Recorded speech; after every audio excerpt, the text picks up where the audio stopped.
ಸ್ನೇಹಿತರೆ, ಮೀಡಿಯಾ ಮಾಸ್ಟರ್ಸ್ಗೆ ಸ್ವಾಗತ, ಸುಸ್ವಾಗತ. ಗೆಳೆಯರೆ, ಅಮೆರಿಕ ಇರಾನ್ ವಿರುದ್ಧ ದೊಡ್ಡ ಮಟ್ಟದ ದಾಳಿಗೆ ತಯಾರಿಯನ್ನು ಮಾಡ್ತಾ ಇದೆಯಾ? ಇಂಥದೊಂದು ಅನುಮಾನ ಮೂಡೋದಕ್ಕೆ ಕಳೆದ ಕೆಲ ದಿನಗಳಿಂದ ನಡೀತಿರೋ ಘಟನೆಗಳು ಕಾರಣ ಆಗ್ತಾ ಇವೆ. ಅಮೆರಿಕ ಇರಾನ್ ವಿರುದ್ಧ 3 ರೀತಿಯ ದಾಳಿಗಳ ಬಗ್ಗೆ ವಾಷಿಂಗ್ಟನ್ನಲ್ಲಿ ಚರ್ಚೆಯನ್ನು ಮಾಡಿದೆ. ಇಸ್ರೇಲ್ಗೆ ದೊಡ್ಡ ಮಟ್ಟದಲ್ಲಿ ಆಯುಧಗಳ ಪೂರೈಕೆ ಮಾಡಲಾಗಿದೆ. ಹಾಗೆ ಅಮೆರಿಕದ ಸೆಂಟ್ಕಾಮ್ ಈಗಾಗಲೇ ಅತ್ಯಂತ ಶಕ್ತಿಶಾಲಿ ಡಾರ್ಕ್ ಈಗಲ್ ಅನ್ನೋ ಹೈಪರ್ಸೋನಿಕ್ ಮಿಸೈಲ್ ಅನ್ನು ಕೂಡ ಇರಾನ್ನ ವಿರುದ್ಧ ಡೆಪ್ಲಾಯ್ ಮಾಡಿರುವ ಸುದ್ದಿಗಳು ಬರ್ತಾ ಇವೆ. ಹಾಗಾದ್ರೆ ಇಲ್ಲಿ ಅಮೆರಿಕ ಮಾಡೋದಕ್ಕೆ ಹೋಗ್ತಾ ಇರೋದು ಏನು? ಈ ಬಗ್ಗೆ ಇರಾನ್ ಏನ್ ಹೇಳ್ತಾ ಇದೆ, ಗಲಿಬಾಫ್ ಯಾವ ರೀತಿಯ ಎಚ್ಚರಿಕೆಯನ್ನ ಅಮೆರಿಕಾಗೆ ಇಲ್ಲಿ ಕೊಡ್ತಾ ಇದ್ದಾರೆ ಅನ್ನೋದ್ರ ಬಗ್ಗೆ ಒಂದಷ್ಟು ಮಾಹಿತಿಯನ್ನ ನಾವಿಲ್ಲಿ ನೋಡೋ ಪ್ರಯತ್ನ ಮಾಡೋಣ.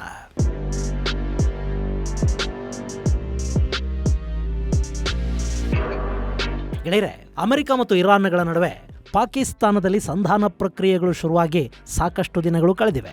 ಆದರೆ ಅಲ್ಲಿ ಅಂಥ ಪ್ರಗತಿ ಮಾತ್ರ ಕಾಣ್ತಾ ಇಲ್ಲ. ಒಂದು ಸುತ್ತಿನ ಸಂಧಾನ ಮಾತುಕತೆಗಳಲ್ಲಾದವು, ಆದರೆ ಅಲ್ಲಿ ಯಾವ ನಿರ್ಧಾರಕ್ಕೂ ಯಾರೂ ಬರಲಿಲ್ಲ. 2ನೇ ಸುತ್ತಿನ ಸಂಧಾನ ಮಾತುಕತೆಗಳಿಗೆ ಇರಾನ್ ಬರಲಿಲ್ಲ. ಹೀಗಾಗಿ ಅಮೆರಿಕ ಕೂಡ ಅಲ್ಲಿಗೆ ಹೋಗಲಿಲ್ಲ. ಆನಂತರ ಮತ್ತೆ ಮಾತುಕತೆಗಳಿಗೆ ಪಾಕಿಸ್ತಾನ ಪ್ರಯತ್ನ ಮಾಡ್ತು. ಇರಾನ್ನ ವಿದೇಶಾಂಗ ಸಚಿವ ಅರಾಕ್ಚಿ ಇಸ್ಲಾಮಾಬಾದ್ಗೆ ಬಂದರು. ಆದರೆ ಈ ಬಾರಿ ಅಮೆರಿಕ ಅಲ್ಲಿಗೆ ಹೋಗಲಿಲ್ಲ. ಹೀಗಾಗಿ ಮಾತುಕತೆಗಳು ಫಲಪ್ರದ ಆಗೋದಲ್ಲ, ಅದು ಒಂದೇ ಒಂದು ಹೆಜ್ಜೆ ಮುಂದಕ್ಕೆ ಕೂಡ ಹೋಗಲಿಲ್ಲ. ಇಲ್ಲಿ ಅಮೆರಿಕ ಸಂಧಾನದ ಬಗ್ಗೆ ಮಾತಾಡೋದಕ್ಕೆ ಶುರು ಮಾಡಿದಾಗಲೇ ಇರಾನ್ ಇದು ಕೇವಲ ಟೈಮ್ ಪಾಸ್ ಪ್ರಯತ್ನ, ಅಮೆರಿಕ ತೈಲ ಬೆಲೆಯನ್ನ ನಿಯಂತ್ರಿಸಿಕೊಳ್ಳೋದಕ್ಕೆ ಮತ್ತು ಅರಬ್ಬಿ ಸಮುದ್ರದಲ್ಲಿ ತನ್ನ ಶಕ್ತಿಯನ್ನ ಹೆಚ್ಚು ಮಾಡಿಕೊಳ್ಳೋದಕ್ಕೆ ಒಂದಷ್ಟು ಸಮಯವನ್ನ ಬಯಸ್ತಾ ಇದೆ, ಅದಕ್ಕಾಗಿ ಮಾತುಕತೆಗಳ ನಾಟಕ ಆಡ್ತಾ ಇದೆ ಅನ್ನೋ ಮಾತನಾಡಿತು. ಅಲ್ಲಿ ಅವರು ಹೇಳಿದ ಹಾಗೆ ಅಮೆರಿಕ ತನ್ನ ಆಯುಧ ಶಕ್ತಿಯನ್ನ, ಸೇನಾ ಶಕ್ತಿಯನ್ನ ಅರಬ್ಬಿ ಸಮುದ್ರದಲ್ಲಿ ಹೆಚ್ಚು ಮಾಡಿಕೊಂಡಿದೆ. ಜೊತೆಗೆ ತನ್ನ ಮಿತ್ರ ರಾಷ್ಟ್ರಗಳಿಗೆ ಕೂಡ ಸಾಕಷ್ಟು ಆಯುಧಗಳನ್ನು ಪೂರೈಕೆ ಮಾಡೋ ಕೆಲಸವನ್ನು ಮಾಡಿದೆ. ಇದು ಮುಂದಿನ ದಾಳಿಗಳು ಭಯಾನಕವಾಗಿರುತ್ತವಾ ಅನ್ನೋ ಅನುಮಾನಕ್ಕೆ ಕಾರಣ ಆಗ್ತಾ ಇದೆ. ಇಲ್ಲಿ ಅಮೆರಿಕ ಮಾಡಿಕೊಂಡ ತಯಾರಿಗಳ ಬಗ್ಗೆ ನಾವು ಒಂದೊಂದನ್ನಾಗಿ ಗಮನಿಸೋದಾದ್ರೆ, ಅಮೆರಿಕ ಸುಮಾರು 6,500 ಟನ್ಗಳಷ್ಟು ಮದ್ದುಗುಂಡುಗಳನ್ನ ಇಸ್ರೇಲ್ಗೆ ಕಳುಹಿಸಿಕೊಟ್ಟಿದೆ. ಈ ಯುದ್ಧ ಶುರುವಾದ ನಂತರ ಒಂದೇ ಬಾರಿಗೆ ಇಷ್ಟೊಂದು ದೊಡ್ಡ ಪ್ರಮಾಣದಲ್ಲಿ ಮಿಸೈಲುಗಳು, ಬಾಂಬುಗಳು ಇಸ್ರೇಲ್ ಅನ್ನ ತಲುಪುತ್ತಾ ಇರೋದು ಇದೇ ಮೊದಲು. ಈಗಾಗಲೇ ಇಸ್ರೇಲ್ಗೆ ಶಿಪ್ಗಳ ಮೂಲಕ, ಸೇನಾ ಟ್ರಾನ್ಸ್ಪೋರ್ಟ್ ವಿಮಾನಗಳ ಮೂಲಕ ದೊಡ್ಡ ಪ್ರಮಾಣದ ಮ್ಯುನೇಷನ್ಸ್ ಬಂದಾಗಿದೆ. ಈ ಬಗ್ಗೆ ಜೆರೂಸಲೆಂ ಪೋರ್ಟ್ ವರದಿ ಮಾಡಿದ್ದು, ಈಗಾಗಲೇ 2 ಕಾರ್ಗೋ ಶಿಪ್ಗಳು ಇಸ್ರೇಲ್ಗೆ ಬಂದಿವೆ. ಅದರಲ್ಲಿ ಮದ್ದುಗುಂಡುಗಳಿವೆ, ಸೇನಾ ವಾಹನಗಳು, ಜಾಯಿಂಟ್ ಲೈಟ್ ಟ್ಯಾಕ್ಟಿಕಲ್ ವೆಹಿಕಲ್ಗಳು ಹಾಗೂ ಇನ್ನಿತರ ಮಿಲಿಟರಿ ಎಕ್ವಿಪ್ಮೆಂಟ್ಗಳು ಕೂಡ ಇಸ್ರೇಲ್ಗೆ ಬಂದಿರೋದಾಗಿ ಆ ವರದಿ ಹೇಳ್ತಾ ಇದೆ. ಹಾಗೆ ನೋಡಿದ್ರೆ ಇಲ್ಲಿವರೆಗೆ ಇಸ್ರೇಲ್ಗೆ ಅಮೆರಿಕ ಒಟ್ಟು 1,15,600 ಟನ್ಗಳಷ್ಟು ಮಿಲಿಟರಿ ಐಟಮ್ ಅನ್ನು ಕೊಟ್ಟಿದೆ. ಈ ಆಪರೇಷನ್ ರೋರಿಂಗ್ ಲಯನ್ ಶುರುವಾದಾಗಿಂದ ಅಮೆರಿಕದ ಹಡಗುಗಳು, ಸೇನಾ ಟ್ರಾನ್ಸ್ಪೋರ್ಟ್ ವಿಮಾನಗಳು ಇಸ್ರೇಲ್ಗೆ ಸಾಕಷ್ಟು ಆಯುಧಗಳನ್ನು ತಂದು ಕೊಡ್ತಲೇ ಇವೆ. ಇದು ಇನ್ನೂ ಒಂದಷ್ಟು ದಿನಗಳ ಕಾಲ ಮುಂದುವರಿಯಬಹುದು ಅಂತ ಹೇಳ್ತಾ ಇದ್ದಾರೆ. ಹೇಗೆ ಇರಾನ್ಗೆ ಚೈನಾ ಮತ್ತು ರಷ್ಯಾಗಳು ಆಯುಧಗಳನ್ನ ಪೂರೈಕೆ ಮಾಡ್ತಾ ಇವೆಯೋ, ಅದೇ ತರ ಇಸ್ರೇಲ್ಗೆ ಅಮೆರಿಕ ಕೂಡ ಒಂದಷ್ಟು ಆಯುಧಗಳ ಪೂರೈಕೆಯನ್ನು ಮಾಡ್ತಾ ಇದೆ. ಹಾಗೆ ಮುಂದಿನ ದಿನಗಳಲ್ಲಿ ಇಸ್ರೇಲ್ಗೆ ಮತ್ತಷ್ಟು ಆಯುಧಗಳನ್ನ ಅಮೆರಿಕ ಕೊಡುತ್ತೆ. ಯಾಕೆಂದ್ರೆ ಅಮೆರಿಕ ಇರಾನ್ ವಿರುದ್ಧ ಎಲ್ಲ ರೀತಿಯಿಂದಲೂ ದಾಳಿ ಮಾಡೋದಕ್ಕೆ ಸಾಧ್ಯತೆಗಳನ್ನ ಪರಿಶೀಲನೆ ಮಾಡ್ತಾ ಇದೆ. ಇಲ್ಲೊಂದು ಕಡೆ ಇಸ್ರೇಲ್ನ ಸೇನಾ ಶಕ್ತಿಯನ್ನು ಹೆಚ್ಚು ಮಾಡ್ತಾ ಇರೋ ಅಮೆರಿಕ, ಮತ್ತೊಂದು ಕಡೆ ಪೆಂಟಗನ್ನ ಹಿರಿಯ ಅಧಿಕಾರಿಗಳ ಜೊತೆ ಒಂದು ಕ್ಲೋಸ್ ಡೋರ್ ಸಭೆಯನ್ನು ಮಾಡಿದೆಯಂತೆ. ಆ ಸಭೆಯಲ್ಲಿ ಸೆಂಟ್ಕಾಮ್ನ ಅಧಿಕಾರಿಗಳು ಹಾಗೂ ಅಮೆರಿಕದ ರಕ್ಷಣೆಗೆ ಸಂಬಂಧಪಟ್ಟ ಹಿರಿಯ ಅಧಿಕಾರಿಗಳು ಭಾಗಿಯಾಗಿದ್ರು ಅಂತ ಹೇಳ್ತಾ ಇದ್ದಾರೆ. ಇಲ್ಲಿ ಈಗಾಗಲೇ ಅಮೆರಿಕ ಇರಾನ್ನ ಬಂದರುಗಳು ಹಾಗೂ ಇರಾನ್ಗೆ ಹೋಗುವ ಮತ್ತು ಇರಾನ್ನಿಂದ ಹೊರಬರುವ ಹಡಗುಗಳಿಗೆ ತಡೆಯೊಡ್ಡೋ ಪ್ರಯತ್ನವನ್ನು ಮಾಡಿದೆ. ಅಮೆರಿಕ ಹಾಕಿರುವ ನಾವೆಲ್ ಬ್ಲಾಕೇಡ್ ಇರಾನ್ಗೆ ಉಸಿರು ಕಟ್ಟಿಸ್ತಾ ಇದೆ ಅಂತ ಹೇಳ್ತಾರೆ. ಆದರೂ ಅಲ್ಲಿ ಪಾಕಿಸ್ತಾನ ಇರಾನ್ಗೆ 6 ಮಾರ್ಗಗಳನ್ನು ಓಪನ್ ಮಾಡಿಕೊಟ್ಟಿರೋದ್ರಿಂದ ಪಾಕಿಸ್ತಾನದ ಗ್ವದಾರ್ ಬಂದರಿನ ಮೂಲಕ ಇರಾನ್ ತನ್ನ ಸಪ್ಲೈ ಚೈನ್ ಅನ್ನು ಮುಂದುವರಿಯೋ ಹಾಗೆ ಮಾಡ್ತಾ ಇದೆ. ಇಲ್ಲಿ ಚೈನಾ ಇರಾನ್ಗೆ ಏನೆಲ್ಲ ಕೊಡಬೇಕು ಅಂತ ಬಯಸುತ್ತೆ, ಏನೆಲ್ಲ ಕಳುಹಿಸಿ ಕೊಡ್ತಾ ಇದೆ, ಅದನ್ನ ಪಾಕಿಸ್ತಾನದ ಗ್ವದಾರ್ ಬಂದರಿಗೆ ಕಳುಹಿಸಿ ಕೊಡ್ತಾ ಇದೆ.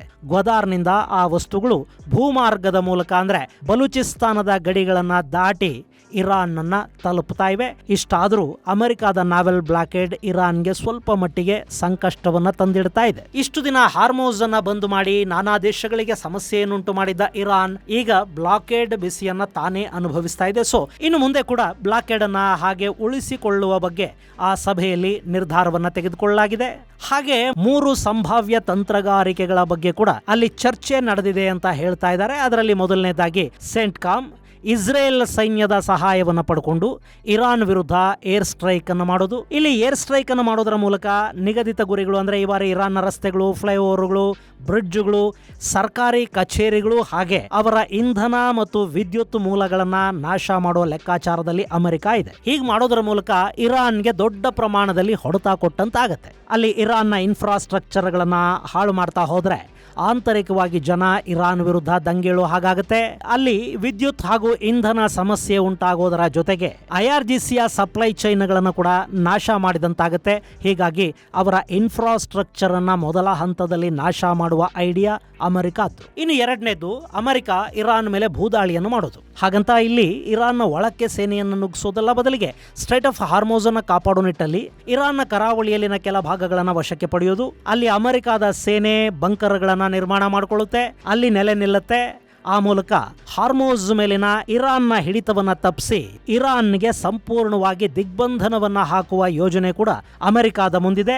ಹಾಗೆ ಮಾಡಿದ್ರೆ ಇರಾನ್ ಚೈನಾ ಹಾಗೂ ಇನ್ನಿತರ ದೇಶಗಳಿಗೆ ಮಾಡ್ತಾ ಇರೋ ತೈಲ ಸರಬರಾಜೇನಿದೆ ಅದನ್ನ ಸಂಪೂರ್ಣವಾಗಿ ನಿಲ್ಲಿಸಿದ ಹಾಗಾಗುತ್ತೆ.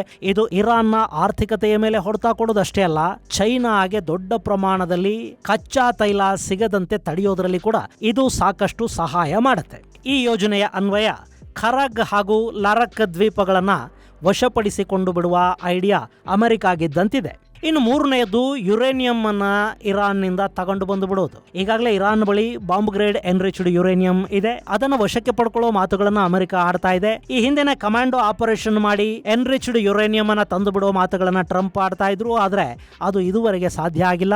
ಒಂದ್ ವೇಳೆ ಹಾಗೇನಾದ್ರೂ ಅಮೆರಿಕ ಆ ಕೆಲಸವನ್ನ ಮಾಡೋದಕ್ಕೆ ಸಾಧ್ಯ ಆಗಿದ್ದೆ ಆದ್ರೆ ಇರಾನ್ನ ನ್ಯೂಕ್ಲಿಯರ್ ಶಕ್ತಿಯನ್ನ ತಾತ್ಕಾಲಿಕವಾಗಿ ದಮನ ಮಾಡಿದಂತಾಗುತ್ತೆ. ಆ ಯೋಜನೆ ಕೂಡ ಅಮೆರಿಕದ ಬಳಿ ಇದೆ, ಆದ್ರೆ ಅದು ಅಂದ್ಕೊಂಡಷ್ಟು ಸುಲಭ ಅಲ್ಲ. ಅಮೆರಿಕದ ಕಮಾಂಡೋ ಪಡೆಗಳು ಇರಾನ್ನ ಒಳಗೆ ನುಗ್ಗಿದ ಕೂಡಲೇ IRGCಯ ಆಂಬುಷ್ಗೆ ಅವರು ಬಲಿಯಾಗೋ ಸಾಧ್ಯತೆಗಳಿರುತ್ತವೆ.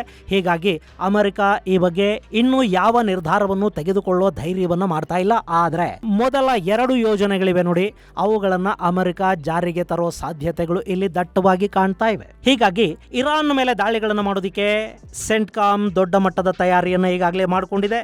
ಅಮೆರಿಕದ ಮರೈನರ್ಗಳ ತಂಡ ಗಲ್ಫ್ ಆಫ್ ಒಮನ್ ಮತ್ತು ಪರ್ಷಿಯನ್ ಗಲ್ಫ್ ಬಳಿ ಬಂದಾಗಿದೆ. ಅವರು ಒಂದೇ ಒಂದು ಆದೇಶಕ್ಕಾಗಿ ಕಾಯ್ತಾ ಕೂತಿದ್ದಾರೆ. ಇದಲ್ಲದೆ ಸೆಂಟ್ಕಾಮ್ ಇರಾನ್ ಅನ್ನು ಟಾರ್ಗೆಟ್ ಮಾಡಿಕೊಂಡು ತನ್ನ ಅತ್ಯಂತ ಶಕ್ತಿಶಾಲಿ ಮತ್ತು ಭಯಾನಕ ಅನ್ನಿಸಿಕೊಂಡಿರುವ ಬ್ಲಾಕ್ ಈಗಲ್ ಅನ್ನೋ ಮಿಸೈಲ್ ಅನ್ನ ಡಿಪ್ಲಾಯ್ ಮಾಡೋದಕ್ಕೆ ಅನುಮತಿಯನ್ನು ಕೋರಿದೆ.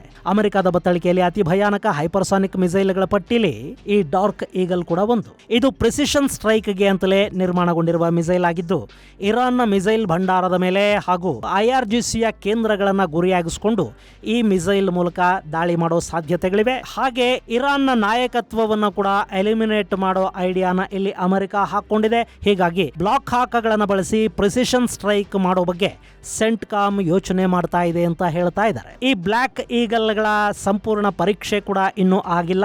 ಆದ್ರೆ ಆ ಮಿಸೈಲ್ಗಳನ್ನ ಬೇರೆಲ್ಲೋ ಪರೀಕ್ಷೆ ಮಾಡೋದು ಯಾಕೆ, ತಗೊಂಡು ಬಂದು ಇರಾನ್ ಮೇಲೆ ಪರೀಕ್ಷೆ ಮಾಡ್ಬಿಟ್ರೆ ಆಯ್ತಲ್ಲ ಅಂತ ಸೆಂಟ್ಕಾಮ್ ಇಲ್ಲಿ ಯೋಚಿಸ್ತಾ ಇರೋ ಹಾಗಿದೆ. ಇನ್ನು ಈ ಬ್ಲಾಕ್ ಈಗಲ್ ಅನ್ನೋ ಮಿಸೈಲ್ಗಳು ಮ್ಯಾಕ್ 5 ವೇಗದಲ್ಲಿ ಚಲಿಸುವ ಸಾಮರ್ಥ್ಯವನ್ನು ಹೊಂದಿದ್ದು 2776 ಕಿಲೋಮೀಟರ್ಗಳಷ್ಟು ರೇಂಜ್ ಅನ್ನು ಹೊಂದಿವೆ. ಇದು ಅಪ್ಪರ್ ಅಟ್ಮಾಸ್ಫಿಯರ್ಗೆ ಹೋಗುವ ಹಾಗೂ ಶತ್ರು ದೇಶದ ಏರ್ ಡಿಫೆನ್ಸ್ ಅನ್ನ ಕನ್ಫ್ಯೂಸ್ ಮಾಡೋ ನಿಟ್ಟಲ್ಲಿ ಮಾರ್ಗ ಮಧ್ಯೆ ದಿಕ್ಕನ್ನ ಬದಲಿಸುವ ಚಾಕಚಕ್ಯತೆಯನ್ನು ಕೂಡ ಹೊಂದಿದ್ದು ಇಲ್ಲಿ ಮಿಸೈಲ್ ಅನ್ನ ಚೈನಾ ಹಾಗೂ ರಷ್ಯಾದ ಹೈಪರ್ಸಾನಿಕ್ ಮಿಸೈಲ್ಗಳ ವಿರುದ್ಧ ಅಮೆರಿಕ ಸಿದ್ಧಪಡಿಸಿದೆ. ಚೈನಾದ DF-17 ಹಾಗೂ ರಷ್ಯಾದ KH-47M ಅಥವಾ ಕಿನ್ಜಾಲ್ಗೆ ಪರ್ಯಾಯವಾಗಿ ಈ ಬ್ಲಾಕ್ ಈಗಲ್ಗಳನ್ನ ಅಮೆರಿಕ ನಿರ್ಮಾಣ ಮಾಡಿದೆ ಅಂತ ಹೇಳ್ತಾ ಇದ್ದಾರೆ. ಸೊ ಇಲ್ಲಿ ಟ್ರಂಪ್ ಅವರ ಸೈನ್ಯ ಇರಾನ್ಗೆ ದೊಡ್ಡ ಮಟ್ಟದ ಎಚ್ಚರಿಕೆಗಳನ್ನು ಈಗಾಗಲೇ ರವಾನೆ ಮಾಡ್ತಾ ಇದ್ದು ಸಂಧಾನಕ್ಕೆ ಒಪ್ಪದೇ ಇದ್ರೆ ಸರ್ವನಾಶ ಗ್ಯಾರಂಟಿ ಅಂತ ಟ್ರಂಪ್ ಹಾಗೂ ಅಮೆರಿಕ ಇರಾನ್ಗೆ ಧಮಕಿಯನ್ನು ಕೊಡ್ತಾ ಇದೆ.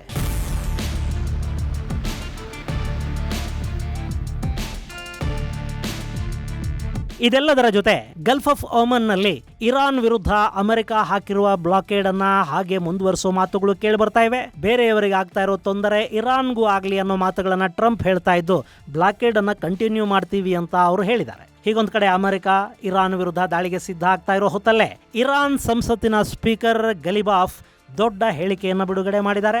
ನೀವು ನಮ್ಮ ದೇಶದ ಬಾರ್ಡರ್ಗಳನ್ನು ಮುಚ್ಚೋದಕ್ಕೆ ಸಾಧ್ಯ ಇಲ್ಲ, ನಮ್ಮ ಬಾರ್ಡರ್ ಅಮೆರಿಕ ಅಂದುಕೊಂಡದ್ದಕ್ಕಿಂತಲೂ ದೊಡ್ಡದಾಗಿದೆ, ಈ ಬಗ್ಗೆ ಅಮೆರಿಕ ಇನ್ನೊಮ್ಮೆ ಯೋಚನೆ ಮಾಡಬೇಕು ಅನ್ನೋ ಅರ್ಥದಲ್ಲಿ ಗಲಿಬಾಫ್ ಎಕ್ಸ್ ಅಕೌಂಟಲ್ಲಿ ಬರ್ಕೊಂಡಿದ್ದಾರೆ.